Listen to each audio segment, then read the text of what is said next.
We're out here in the city of Anaheim, and what we're going to do is install a root barrier, 12-inch barrier. This is a water and root barrier all in one application.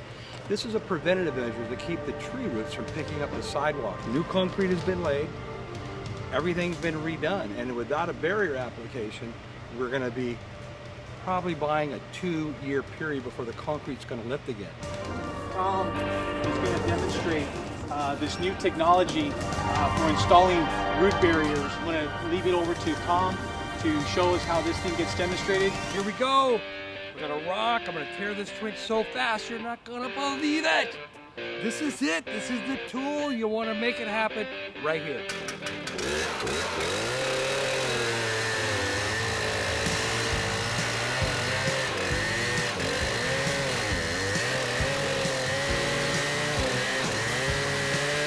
Coming along, and we're pruning the roots, as you can see here, dropping a trench directly into the ground where we can install a 12-inch root barrier material. So when you use this saw or trencher, you don't need max RPM. You just can run a quarter throttle, half throttle, and you'll melt right through the earth.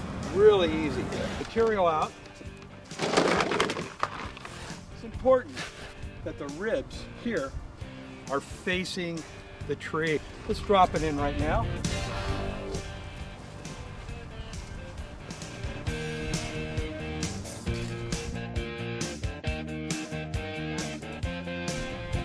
And you got the protection you need. Existing new concrete, and we're not going to see any lifts here for years.